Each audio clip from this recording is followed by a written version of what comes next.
Hey, back again with another video. I said last week I was going to make a week's worth of videos talking about book recommendations for books that sparked empathy.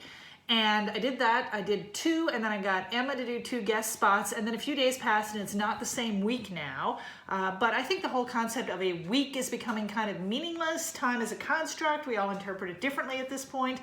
And I have one more empathy book I want to talk about. This video might be a tiny bit longer than the others, simply because both the book and the concept that it made me think about are so important to me. So the book is Acts and Omissions by Katherine Fox. She's a British author. I find a lot of people, at least on this side of the Atlantic, haven't heard of her or her books, but this is the first volume in one of my very favorite book series of all time. They're called the Lynchester Chronicles, and it's 3 books about the life and the clergy and the ordinary lay people surrounding an Anglican cathedral. It's very much in the style of Trollope, but a modern day Trollope. If you don't know anything about Anthony Trollope and you're not into 19th century literature, that comparison won't mean anything to you. But you know, if you're a literature major person like me, it probably will. So she takes a modern take on sort of the Victorian style of novel. And it's also probably almost the only book series I've ever read that are Christian books in the sense of taking issues of faith and spirituality really, really seriously, but also they're very much not for conservative Christians, neither because of the language or content or simply because of the perspectives. They're really the only Christian books for, I guess, more liberal Christians that I've ever read. So these books are really dear to me. I love all the characters so much. I decided on a reread recently because, first of all, this is a good time for rereading your favorite comfort books, and also because after a gap of a few years, the author has just recently started publishing new Lynchester stories on her blog, and I wanted to refresh my mind on the old ones before I read the new ones. But here's where the empathy part comes in, and I can't say too much about this because it's giving away some major plot points.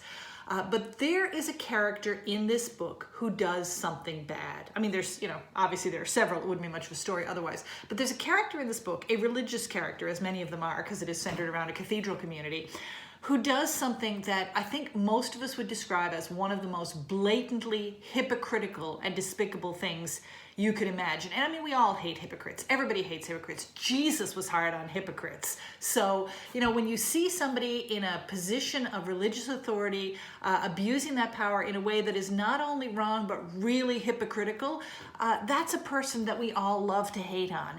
And the amazing thing to me about Acts and Omissions is that it portrays that, and it's absolutely clear, and yet at the same time, I did feel such empathy for this person. Not to condone what they did at all in any way, but rather to understand where they were coming from and what brought them to do that, and to see them as a human being too. And to me, that's the really tricky thing with empathy. I mean, in the other books that I talked about and Emma talked about, we're often talking about books about people who are marginalized and who are in obvious need, and maybe we just don't recognize their needs, and we need to have that empathy awakened a little bit. But when it comes to people who are in positions of privilege and even sometimes power, and people who do bad things knowingly, do we have any empathy left for those people? And I think that is a really valid question right now, because we see so much swirling around us in the atmosphere while the COVID-19 pandemic is going on.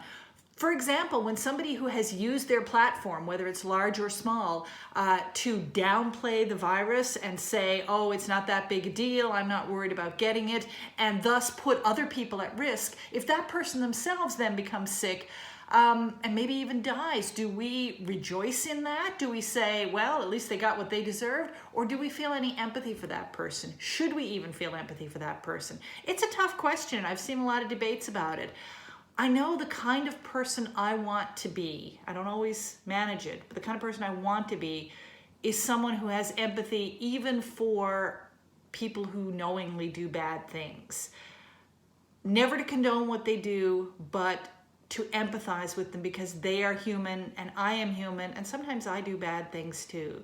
And this is where, apart from it just being a great story, Acts and Omissions particularly, and also the 2 books that follow it, but especially this one, are such important books to me. I hope you have empathy for the people in your life today, and I hope someone shows you a little bit of empathy, and I hope things are going well for you. Take care. Stay safe.